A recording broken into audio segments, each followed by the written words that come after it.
오늘 이 시간에는 성경 읽는 자가 복이 있습니다 라는 제목을 가지고 말씀 증거하도록 하겠습니다. 제목을 함께 따라하도록 하겠습니다. 성경 읽는 자가 복이 있습니다.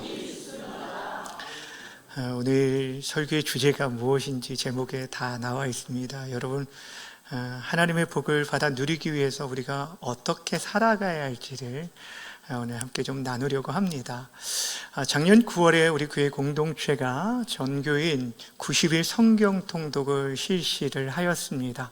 많은 분들이 참여하고 또 도전하고 끝까지 완주해서 큰 은혜를 입은 분들이 있었는데, 어떤 분들이 내가 평생에 성경을 이렇게 꾸준히 읽어본 적이 처음이었다라고 솔직하게 말한 분도 있었고, 또 어떤 분들은 혼자가 아니라 구역 식구들이 함께함으로 이 일들을 끝까지 완주할 수 있었다라고 말씀해 주시기도 하셨습니다. 그때 많은 분들이 말씀을 가까이 함으로 주시는 하나님의 은혜들을 누리게 되었다고 고백하였습니다.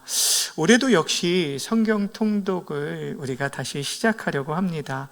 근데 이번 성경 통독이 단순히 또 한 번 성경을 읽었다라는 그런 어떤 기록을 남기는 것에 목적이 있는 것이 아니라, 여러분들이 성경을 읽을 때 하나님께 좀 더 가까이 나아가고 또 그 말씀에 순종하는 자리까지 이뤄지는 그런 은혜가 있기를 소망합니다. 여러분, 하나님께서 우리에게 성경을 주신 목적은 단순히 성경 지식을 쌓게 하기 위해 주신 것이 결코 아닙니다. 여러분, 이 성경은 우리 삶을 변화시키는 능력의 말씀입니다.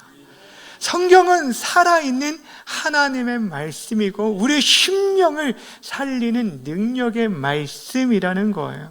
근데 참 감사하게도 하나님께서는 이 성경을 가까이 하는 자에게 놀라운 복을 우리에게 약속해 주셨어요. 대표적으로 요한계시록 1장 3절에 보면 이렇게 말씀하고 있습니다. 함께 읽겠습니다. 시작. 이 예언의 말씀을 읽는 자와 듣는 자와 그 가운데 기록된 것을 뭐하는 자요? 지키는 자가 복이 있다라고 얘기합니다. 여러분, 그 말씀을 읽는 것 자체가 복이고요, 들을 때 복이 있고, 또 그 말씀을 읽는 것에 그치지 아니하고 기록된 것을 지켜 행할 때 우리에게 놀라운 복이 될 것을 말씀해 주고 있습니다. 오늘 우리가 이제 성경 통독을 시작하기에 앞서서 이 성경을 읽을 때 우리에게 어떠한 실제적인 복이 임하는지에 대한 것을 나누고, 또 한 가지는 우리가 이 성경 통독을 임할 때 어떠한 태도가 필요한지, 이 두 가지를 오늘 크게 나누려고 합니다. 첫 번째, 여러분, 우리가 성경을 읽을 때 하나님께서 우리에게 주시는 특별한 복이 무엇일까요? 세 가지를 생각해 볼 텐데, 첫 번째는 성경은 우리의 영혼의 양식이기 때문에 읽는 것 자체가 큰 복이 되어진다라는 것이에요. 여러분, 우리가 오늘 하루를 살아가기 위한 힘을 얻기 위해서 무엇을 먹어요? 매일? 식사를 합니다. 밥을 먹게 되어집니다. 흔히 한국 사람들은 밥심으로 살아간다라고 얘기를 하는데, 여러분, 우리 그리스도인들에게 있어서는 우리의 영혼이 살기 위해서 하나님의 말씀이 필요하다라는 것이에요. 여러분, 그렇다면 왜 우리 인간이 육신의 양식만으로 살 수 없고 영혼의 양식이 필요한 사람일까요? 하나님께서 이 세상을 창조하실 때 온 우주 만물을 6일 동안 창조하셨는데, 그 모든 피조물 가운데 유일하게 하나님의 형상을 닮은 존재로 지어진 자가 누구냐면 바로 우리입니다. 하나님의 형상으로 지어졌다는 것은 하나님께서 우리와 인격적인 교제를 나누며 영적인 교제를 하기 위함이었어요. 그러기에 사랑하는 여러분, 우리 인생들은 이 땅에 살아갈 때 먹을 것과 입을 것이 있으면 족한 존재가 아니라 하나님께서 위로부터 주어주시는 하늘 양식이 필요한 자들이라는 거예요. 그 하늘의 양식이 바로 성경입니다. 그러게 우리가 이 말씀을 가까이 하고 먹어야 돼요. 신명기 8장 3절에서 분명하게 이렇게 말씀하고 있습니다. 함께 읽어볼까요? 시작. 사람이 떡으로만 사는 것이 아니요 여호와의 입에서 나오는 모든 말씀으로 사는 줄을 내가 알게 하려 하심이니라. 아멘. 다시 말씀드리면 본질적으로 우리 인간은 하나님의 말씀을 먹고 살아가야 하는 영적인 존재라는 것. 영의 사람이라는 거예요. 육신을 비록 입고 있기 때문에 먹을 것과 마실 것도 반드시 필요하지만 그것만으로 살아갈 수 없는 성령의 사람, 영의 사람이기 때문에 영혼의 양식이 필요하다는 거예요. 그래서 사도 바울이 우리 인생의 그 무엇보다도 경건의 삶을 강조한 이유가 바로 여기에 있어요. 디모데전서 4장 8절에 보시면 육체의 연단은 약간의 유익이 있으나 경건은 범사에 유익하니 금생과 내생에 약속이 있다라고 말씀을 했어요. 여러분, 육신을 위해 음식을 먹고 몸을 단련하는 것이 매우 유익하다라고 얘기하는 거예요. 그런데 사도 바울은 그것은 우리에게 약간의 유익일 뿐이다 라고 얘기하고 있어요. 왜 그러냐면 그것과 비교할 수 없는 더 큰 유익, 범사의 유익을 끼치는 것이 있는데 그것이 말로 말씀과 기도를 통한 경건의 훈련이에요. 그 경건의 훈련은 우리 이 땅에 살아가는 삶뿐 아니라 영원한 내세에 이르기까지 우리에게 복으로 함께할 것을 약속해 주고 있어요. 요즘 사람들의 가장 큰 관심 중에 하나는 바로 건강일 것입니다. 그래서 이전보다 운동하는 분들, 또 러닝하는 분들을 참 많이 보게 되어지는데, 근데 여러분, 꾸준히 운동하게 되면 몸이 가벼워지고 또 근육도 붙고 또 보기에도 굉장히 좋아 보이기도 합니다. 요즘 우리 양 목사님이 운동을 시작한 지 한 달이 벌써 넘었습니다. 살도 많이 빠지고 이렇게 몸의 피로감이 덜하다라고 저한테 얘기를 해주더라고요. 참 제가 이제 도전을 받아서 저도 이제 운동을 하려고 하는데 그만큼 여러분 운동하는 것이 우리의 삶에 굉장히 큰 도움이 됩니다. 그런데 그럼에도 불구하고 오늘 성경이 뭐라고 말하고 있죠? 육신의 연단은 약간의 유익이 있고 범사의 유익이 되는 것이 경건의 연습이라는 거예요. 하나님의 말씀을 대하고 그 말씀을 가까이 하는 것이 우리가 이 땅에 살아가는 뿐 아니라 영원한 하나님 나라에 이르기까지 큰 복이 된다라고 말씀해 주고 있어요. 물론 성경을 매일 읽고 묵상하는 것 좀처럼 쉬운 일이 아닙니다. 또한 성경을 여러분들이 며칠 읽었다고 해서 여러분 삶에 눈에 띄는 그런 변화가 나타나는 것도 아닙니다. 이것은 마치 여러분 우리가 헬스장에서 근육을 키우는 것과 비슷해요. 헬스장에 한 이틀 갔다라고 해서 내 몸이 무슨 변화가 일어나나요? 거울을 봐도 전혀 나타나는 게 없어요. 일주일, 2주일, 그러나 포기치 않고 꾸준히 매일 감당하다 보면 나도 모르게 근육이 붙고 몸이 가벼워지고 그래서 다른 사람들을 알아차릴 정도로 변화가 나타나는 거예요. 하나님 말씀을 대할 때도 마찬가지입니다. 우리가 성경을 꾸준히 읽을 때 그 말씀을 매일매일 먹을 때 그것이 우리의 영적 그런 체력을 강하게 만들어줍니다. 길러줍니다. 그로 인해서 우리 인생 가운데 만나는 여러 시험들을 우리가 이길 수 있는 힘을 얻게 되고 낙심된 상황에서 다시 한번 일어날 수 있는 힘과 용기를 얻게 만들어준다는 거예요. 그래서 교회 역사 가운데 수많은 신앙의 위인들은 하나님의 이 말씀을 자신의 매일에 필요한 양식으로 여기고 매일매일 거르지 않았다라는 거예요. 종교개혁자 마틴 루터가 이런 얘기를 했어요. 성경은 나의 일용할 양식이며 성경 없는 하루는 굶주린 하루와 같았다라고 말을 하였습니다. 영국의 위대한 설교자인 찰스 스펄전 목사님이 이 성경을 하나님이 우리에게 차려주신 밥상이라고 비유하면서 이렇게 말을 했어요. 잘 들어보세요. 하나님의 말씀은 부엌식탁에 차려진 음식과 같다. 음식이 배고픈 자에게 힘을 주듯 말씀은 영혼을 배고프어하는 자에게 생명을 준다. 문제는 음식이 차려져 있는데도 먹지 않는 자들이 많다는 데 있다라고 얘기를 했어요. 여러분, 하나님의 말씀이 우리 영혼을 다시금 소생케 하는 생명의 역사가 있는데도 불구하고 차려진 그 밥상을 우리를 먹지 않는 것이 문제라는 것이에요. 주 안에 사랑하는 여러분은 어떻습니까? 여러분의 영혼은 지금 어떤 상태에 있습니까? 하나님의 말씀으로 날마다 풍족함을 누리고 배부름을 누리며 여러분 살아가고 계십니까? 바라기는 성경 읽기를 여러분 단순히 지식을 쌓는 일로 여기지 마시고 우리 영혼을 살리고 강건케 만드는 하늘의 양식임을 기억하시기를 바랍니다. 그래서 하나님께서 우리에게 건강과 시간을 허락하시는 한 여러분 우리가 할 수 있는 최선을 다해서 하나님의 하나님의 말씀을 가까이 하고 읽고 들으시기를 바랍니다. 그럴 때 우리 영혼이 강건해지고 하나님의 뜻을 분별하며 살아가는 귀한 은혜가 있게 되어질 것입니다. 그런 은혜를 누리는 우리 모두가 되어지길 주님의 이름으로 간절히 축원합니다. 여러분, 성경 읽는 자에게 주는 첫 번째 복은, 성경은 우리의 영혼의 양식이기에 읽는 것 자체가 복이다 라고 말씀드렸고, 두 번째, 여러분, 성경은 우리 안에 믿음을 자라나게 하기 때문에 성경 읽는 자가 복되다라는 것이에요. 우리 그리스도인들에게 정말 필요한 것들이 많이 있는데 그 중에 첫째 되는 것은 바로 믿음일 것입니다. 왜냐하면 우리들이 믿음으로만 구원에 이르기 때문입니다.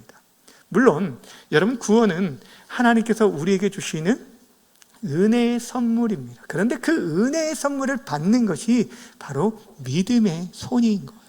오직 예수 그리스도를 믿는 믿음으로만 구원을 받을 수 있다라고 성경은 우리에게 계속적으로 강조하고 또 말해주고 있습니다. 여러분, 율법의 행위를 통해서 의롭다함을 얻을 인생은 이 세상에 한 사람도 없어요. 그래서 오직 하나님의 아들이신 예수 그리스도께서 우리의 구속을 위해 행하신 그 일을 믿을 때만이 우리가 의롭다함을 얻고 구원에 이르게 되어지는 것이에요. 이처럼 중요한 것이 바로 믿음인데, 이 믿음이 어떻게 생긴다고 성경이 말을 하고 있냐면 바로 하나님의 말씀으로 만나한다는 거예요. 오늘 본문 말씀이 이것을 말해주고 있어요. 자, 다시 한번 로마서 10장 17절 말씀 함께 읽겠습니다. 시작. 그러므로 믿음은 들음에서 나며 들음은 그리스도의 말씀으로 말미암았느니라. 아멘. 사도 바울이 우리가 구원에 이르는 과정을 쭉 설명하면서 구원에 필요한 가장 중요한 이 믿음은 바로 하나님의 말씀으로 말미암는다라고 우리에게 선포해 주었어요. 그런데 중요한 것은 여러분, 우리가 이 믿음이 구원을 받을 때만 필요한 것이 아니라는 거예요. 구원을 받은 하나님의 자녀들이 이 땅에 살아갈 힘과 용기를 위해서 필요한 것이 또한 믿음이라는 것입니다. 그래서 성경은 우리에게 크게 두 가지를 우리에게 얘기합니다. 우리가 어떻게 해야 구원을 받을 수 있는가에 대한 얘기를 하고, 두 번째는 구원받은 하나님의 사람들이 어떻게 살아가야 할지 삶에 대한 부분을 말하고 있어요.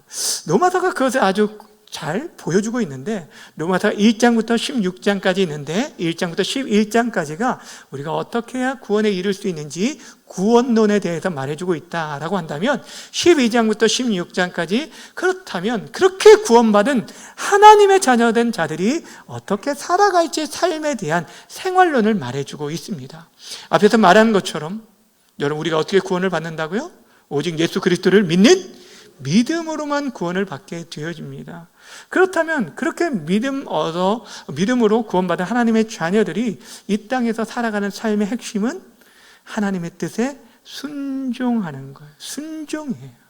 근데 그 순종을 위해서 필요한 것이 믿음입니다. 왜냐하면 여러분, 순종이라는 것은 저절로 이루어지지 않아요. 다시 말씀드리면 여러분, 순종의 삶이 결코 쉽지 않다는 거예요. 예를 들면 하나님께서 우리에게 요구하신 것 중에 원수까지도 사랑하라 라고 말씀하셨는데, 사실 우리들이 그냥 일반적인 우리 생각 속에서 육신을 입고 있는 우리들이 상식적으로든 우리의 모든 삶 속에서 원수를 사랑한다라는 것은 이건 거의 불가능한 일에 가까운 거예요. 그런데도 불구하고 우리가 하나님의 말씀을 읽을 때 그 말씀을 통해서 하나님께서 우리 인생을 어떻게 사랑하셨는지 그 큰 사랑을 깨닫고 알게 되어지면 우리 안에 믿음이 자라나게 돼서 우리 생각 속에서 정말 불가능해 보이는 것 같은 그 말씀에 순종하며 따를 수 있게 하신다라는 거예요. 다시 말씀드리면 여러분, 우리가 구원에 이르는데도 또 순종하며 살아가는데도 무엇이 필요하다고요? 믿음이 필요한 거예요. 근데 그 믿음을 어떻게 얻게 되냐면 말씀으로 말미암아 얻게 되어진다라는 것입니다. 사도 바울이 로마서를 기록하면서 로마 교회에 있는 성도들에게 기대했던 것이 바로 이것이었어요. 로마서 1장 5절 말씀을 함께 읽어볼까요? 시작. 그로 말미암아 우리가 은혜와 사도의 직분을 받아 그의 이름을 위하여 모든 이방인 중에서 믿어 뭐하게 하고요? 순종하게 하나니. 여러분, 서신을 기록한 궁극적인 목적은 이방인들로 하여금 그들이 예수 그리스도를 믿음으로, 복음을 믿음으로 인해서 궁극적으로 순종하며 살도록 하기 위해요. 믿음이 먼저고요, 그것이 따라오는 게 순종인데 그 순종 또한 믿음으로 말미암게 되어진다는 거예요. 믿음이 없으면 순종할 수 없고 믿음이 있을 때만 순종할 수 있는 것입니다. 사랑하는 여러분, 성경이 이끄는 단순히 어떤 성경 지식을 함양하거나 또한 교양을 쌓기 위한 독서가 아닙니다. 말씀을 통해서 우리들이 하나님을 만나게 되고 신실하신 그 하나님을 배우게 되면서 우리의 믿음이 자라나게 되는 것입니다. 그리고 그 믿음이 바로 하나님을 기쁘시게 할 뿐 아니라 이 땅 가운데 우리로 하여금 흔들리지 않는 견고한 삶을 살아가게 만들어준다는 거예요. 그래서 여러분, 위대한 믿음의 사람들은 늘 한결같이 말했던 게 뭐냐면 말씀을 떠나서는 결코 믿음이 자라날 수 없다라고 이렇게 얘기를 했어요. 말씀을 떠나서는 여러분들이 아무리 오랫동안 신앙생활을 하고 교회에 출입했다라고 할지라도 여러분이 말씀을 가까이 하지 않으면 그리스도의 장성한 분량에 이르는 믿음에 이를 수 없고 선한 영향력을 끼치는 하나님의 사람으로 세워질 수 없다라는 거예요. 그래서 청교도 목사인 토마스 왓슨은 이런 얘기를 했어요. 믿음은 말씀의 아들이다. 말씀을 멀리하면 믿음은 죽게 되고 말씀을 가까이하면 믿음이 자라나게 된다라고 얘기했어요. 여러분, 초등학교 5학년 교육밖에 받지 않았던 구두 수성공이었던 D.L. 무디 목사님은요, 여러분, 미국의 복음주의 그 선도주자로서 수많은 사람을 그리스도께 인도한 복음 전도자였어요.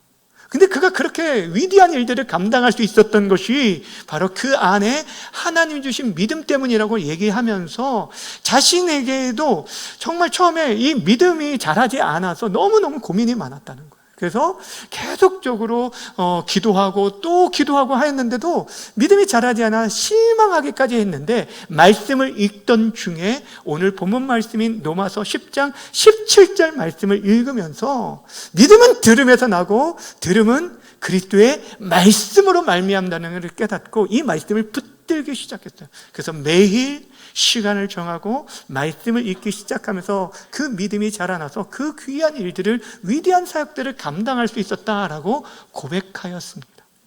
사랑하는 여러분, 우리가 말씀을 가까이 할 때 하나님을 더 깊이 알게 되고 그 하나님을 신뢰하는 믿음이 자라나게 되고, 그 믿음은 우리로 하여금 구원에 이르게 할 뿐 아니라 하나님의 자녀답게 순종하며 살아갈 수 있는 힘과 용기와 능력을 준다는 사실입니다. 그러게 바라기는 하나님의 말씀을 더욱 가까이 하되 그 귀한 우리에게 주신 그 생명의 말씀을 가까이 하고 읽고 듣고 지키며 살아가는 저와 여러분 모두가 되어지기를 주님의 이름으로 간절히 축원합니다. 이제 세 번째로, 성경은 우리로 하여금 하나님의 사람으로 온전케 하기 때문에 성경을 읽는 자가 복이 있다라는 거예요. 여러분, 성경은 단순히 좀 더 착한 사람을 만들어주는 그런 책이 아닙니다. 철저하게 우리로 하여금 하나님의 사람으로 온전케 만드는 것이 바로 성경의 역할이에요. 디모데후서 3장 16절 17절에 보면 이렇게 분명하게 말씀해 주고 있어요. 큰 소리로 함께 읽겠습니다. 시작. 모든 성경은 운동으로 된 것으로 교훈과 책망과 바르게 함과 의로 교육하기에 유익하니 이는 하나님의 사람으로 온전하게 하며 모든 선한 일을 행할 능력을 갖추게 하려 함이라. 아멘. 성경이 어떤 기능을 가지고 있다고요? 교훈과 책망과 바르게 함과 의로 교육하기에 유익하다라고 말해주고 있습니다. 여러분, 우리가 잘못된 길로 갈 때 우리를 책망도 하고 바른 길로 인도하고 넘어졌을 때 다시 세워주는 말씀이 바로 성경이에요. 성경은요, 사람의 말이 아니라 하나님의 감동으로 지어진 하나님의 말씀입니다. 신구약 성경 전체 66권이 40여 명의 저자에 의해서 1600년 동안 기록되어 있는데 하나로 통일된 주제 예수 그리스도의 대를 통해서 우리에게 구원의 약속을 주신 말씀이라는 거예요. 그런데 이 약속의 말씀을 우리들이 꾸준히 읽을 때 이 말씀을 통해서 우리들이 하나님의 뜻을 분별하고 이 땅 가운데 선한 일을 행할 능력을 갖고 하나님의 사람으로 온전케 되어진다라는 거예요. 사랑하는 여러분, 세상 끊임없이 거짓된 가치관을 우리에게 주입을 시켜주고 있어요. 우리도 눈으로 보는 것, 우리 귀로 듣는 것들, 여러분 한번 보세요. 그것이 얼마나 세속적인지. 우리들에게 늘 얘기를 합니다. 하나님이 이 세상의 주인이 아니라 네가 세상의 중심이고 주인이다. 네가 원하는 대로 살라라고 얘기합니다. 더 많은 것을 가지고 더 많은 것들을 배우고 더 많은 것들을 누리고 더 많은 것들을 쓰며 살아가는 것이 성공이고 행복이라고 우리에게 가르쳐 줍니다. 근데 성경은 우리에게 전혀 다른 기준들을 제시하고 우리에게 말해요. 우리 인생의 목적은 나 자신의 기쁨과 영광을 위해 살아가는 것이 아니라 하나님을 영화롭게 하고 영원토록 그분을 즐거워하는 것이 우리 인생의 목적이라고 가르쳐주고 있습니다. 성경은 우리에게 양식이 되어주고 그 하나님의 뜻, 우리의 삶의 기준이 되어주고 분별력을 주고 우리가 어떤 방향으로 나아가지 그 방향을 가르쳐주는 나침판과 같은 것입니다. 그 말씀을 가까이 할 때 우리는 이 세상 속에서 하나님의 사람으로 당당하게 살아가고 멋지게 살아갈 수 있는 것이에요. 우리가 성경을 반복해서 읽다 보면 이해하지 못하는 그 구절을 성령께서 가르쳐 주심으로 깨닫게 되어지고 그것이 우리의 내면 가운데 우리의 사고방식과 우리의 어떤 선택의 기준들을 바꿔주게 되어주는 거예요. 그래서 우리 일상 속에서 가정에서 자녀들을 양육할 때도 또한 우리가 직장에서 어떤 중요한 선택을 하고 결정을 내릴 때 또한 어떤 위기를 만날 때 우리에게 있어서 이 말씀이 내면화된 그런 잣대가 되어져서 우리로 하여금 세상의 가치가 아니라 하나님의 그 가치를 쫓아서 살아갈 수 있도록 반응하게 만들어줘요. 그것이 우리 마음 가운데 우리 심령 가운데 하나님의 말씀이 가득할 때 가능하게 되어지는 것입니다. 사랑하는 여러분, 이것이야말로 성경 읽는 자에게 주는 복 중의 복입니다. 우리가 단순히 세상 사람으로 머물러 살다 가는 인생들이 아니라 온전한 하나님의 사람으로 이 세상에 영향력 있는 믿음의 사람으로 살아가기 위해서 여러분 이 성경을 읽을 때 그것이 우리 안에 놀랍게 역사해서 온전한 사람으로 세워지는 것, 이것이 성경 읽기의 열매이고 하나님이 우리에게 주신 놀라운 복 중의 하나인 것이에요. 그래서 사랑하는 여러분 성경 읽기를 결코 가볍게 여기지 마시기를 바랍니다. 말씀은 우리를 구원에 이르게 하고 또 믿음이 자라나게 하고 마침내 우리를 하나님의 사람으로 온전한 사람으로 세워주신다라는 거예요. 그러니까 말씀을 가까이 할 때 우리가 하나님을 더 가까이 하게 되고 우리가 말씀을 붙들 때 더욱 정말 온전한 하나님의 사람으로 빚어지는 그런 시간이 되어지는 거예요. 그리고 이 놀라운 복을 이 자리에 함께하는 우리 모든 성도님들이 다 누리시기를 주님의 이름으로 간절히 축원합니다. 그렇다면 마지막으로 오늘부터 시작되는 이 90일 성경 통독에 어떠한 태도로 우리가 임해야 할 것인가, 단순히 성경 한번 읽었다라는 것을 그치지 아니하고 우리 가운데 복이 되어지고 공동체 가운데 은혜가 되어지기 위해서 필요한 여러 가지 그 자세들이 있는데 아주 간단하게 살펴보면 첫 번째는 여러분이 성경을 읽을 때 시간을 정하라라는 거예요. 여러분 성경 읽기는 틈날 때 읽는 것이 아니라 생명의 양식이라고 말씀드렸죠. 우리가 하루에 그 식사를 보통 정한 시간에 하는 것처럼 하나님의 말씀을 내 삶 속에서 내 하루의 생활 속에서 가장 집중할 수 있는 시간에 새벽이든 여러분 출근 전이든 또한 잠자리에 들기 전에든 여러분들이 그 시간을 정하시고 그 시간을 지키시기를 바랍니다. 여러분 다니엘이 그 시간을 하루에 3번 기도를 정하고 지켰던 것처럼 규칙적인 시간을 정해 읽으면요 성경이 여러분 삶 속에 뿌리를 내리고 든든한 신앙의 기둥이 되어질 거예요. 두 번째는 여러분 혼자 하지 말고 함께 하라는 거예요. 여러분, 성경 통독은 공동체가 함께할 때 끝까지 완주할 수 있습니다. 구역 식구들, 또한 교회 지체들이나 또한 여러분, 특별히 여러분 가족과 함께하기를 권면을 드립니다. 성경인 것을 확인을 해주고요, 또 격려도 하고 또 위로도 하면서 함께할 때 여러분 넘어지지 않고 끝까지 달려갈 수 있습니다. 세 번째는 여러분들이 그냥 성경에 나오는 글자가 아니라 하나님의 마음을 읽을 수 있기를 바랍니다. 무엇을 읽으라고요? 하나님의 마음. 그러니까 성경은 단순히 우리 지식을 쌓는 데 있는 게 아니라고 말씀을 드렸죠.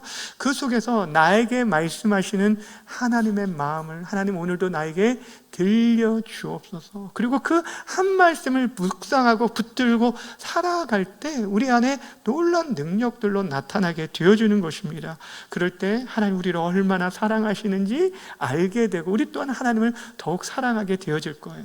네 번째는 여러분, 말씀의 은혜를 다른 사람에게 나누시기를 바랍니다.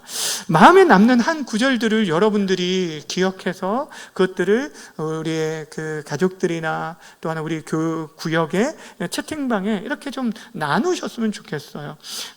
작년에도 이게 90일 성경 통독할 때 매일 내가 그 읽은 분량 가운데 나에게 은혜가 되었던 한 말씀, 한 구절들을 올린 분들이 참 많이 있었는데, 제가 기억에 남는 한 분, 80이 넘은 한 권사님께서 그 성경을 읽고 그 중에서 마음의 어떤 묵상들을 올려주셨는데 그것이 참 감동이 되고 도전이 된 적이 있었어요. 여러분, 이 90일 동안 그런 풍성한 은혜가 우리 공동체 가운데 넘쳐나기를 바랍니다. 마지막으로 끝까지 포기하지 말고 감당하기를 부탁을 드립니다. 여러분, 성경 통독은 완벽하게 하는데 목적이 있지 않습니다. 여러분들이 좀 더 하나님의 말씀 앞에 가까이 나아가는 것이 중요해요. 이 분량들이 어떤 분들에게 너무 길다라고 느껴질 수가 있어요. 오늘 첫날이 창세기 1장부터 11장까지인데 여러분 좀 빠르게 읽거나 듣게 되어지면은 한 30분 안에 읽을 수가 있지만 어떤 분들에게는 그 30분조차 시간을 내기가 어려운 분들도 계실지도 모르겠습니다. 근데 여러분, 그렇다면은 내가 그 분량대로 다 하지 못할지라도 포기하지 말고 내가 창세기부터 모세오경까지만 읽는다 할지라도 포기하지 않고 90일 동안 꾸준히 감당하시라라는 것입니다. 또 어떤 분들은 너무도 좀 빨리 읽으셔서 일찍 끝내시는 분들이 있는데 이왕이면 하루 분량 만큼만 읽으시고 또 함께 기도하면서 함께 좀 갔으면 좋겠다라는 생각이 듭니다. 여러분, 끝까지 하는 것이 중요합니다. 여러분, 성경을 좀 가까이 하는 팁을 하나 드린다면, 제가 오늘 성경책을 평상시와 다른 성경책을 가져왔어요. 제가 가지고 있는 목양실에 있는 성경책이 10권이라고 했죠. 제 성경책 특징이 하나 있습니다. 뭐가 없냐면 지퍼가 없습니다. 네. 왜 그 말씀을 드리냐면, 여러분, 성경을 가까이 하는 데 있어서 참 방해되는 것 중에 하나가 저는 지퍼라고 생각을 해요. 여러분, 이 지퍼가 달린 성경책 다 가지고 계시잖아요. 여기다 주보도 넣고 이렇게 좀 넣어서 이렇게 보관하기 참 편리하게 되어져 있는데, 어느 순간부터 이 지퍼 달린 성경이 유행하면서 사람들이 성경을 가까이 하지 못하는 것 같은 그런 생각이 들어서 제가 이 성경책을 사고 한 9년 전인가요? 그 정도 됐을 때 이 지퍼를 뜯었어요. 이게 뜯은 거예요. 그래서 이제 가져온 겁니다. 제가 목양실에서 보는 성경이거든요. 무엇을 지금 말씀드리려고 하냐면, 집에 가서 저같이 다 뜯으라는 얘기가 아니라, 되도록이면 여러분들이 성경을 살 때 지퍼 없는 성경을 사서 열어져 있어야 한 번이라도 더 보게 되어집니다. 가까이 하시라라는 거예요. 사랑하는 여러분, 오늘부터 성경 통독을 시작할 거예요. 여러분이 각기 다른 자리에서 있지만 정말 이 말씀을 가까이 하는 자에게 하나님 주시는 복이 있음을 여러분이 기억하셨으면 좋겠습니다. 여러분이 성경을 펼칠 때 하나님께서 여러분에게 영감을 주시고 깨달은 은혜를 주시되, 여러분 눈과 귀와 마음들을 활짝 열어주시고 또 그 말씀을 묵상하는 가운데 하나님의 뜻을 깨달아서 이 땅에 정말 온전한 하나님의 사람들로 세워지는 그런 은혜가 있기를 바랍니다. 정말 바라는 것은요, 다윗이 그가 하나님의 말씀을 가까이 하면서 하나님의 그 말씀에 마치 얼마나 나에게 단지 꿀과 송이꿀보다 더 답니다라고 고백했던 것처럼 여러분의 일생 속에서 한 번이라도 그런 고백을 할 수 있는 그런 은혜가 있기를 바랍니다. 벌써 그 은혜를 누리는 분들도 계시겠지만 한 번도 경험해 보지 못했다면 이번에 다시 한번 도전해 보셔서 이 성경 통독을 통해 우리 공동체 가운데 하나님 부어주시는 놀라운 은혜가 차고 넘치고 그로 인하여서 이 마지막 시대에 정말 하나님의 사람으로 살아갈 수 있는 우리 모두가 되어지기를 주님의 이름으로 간절히 축원합니다.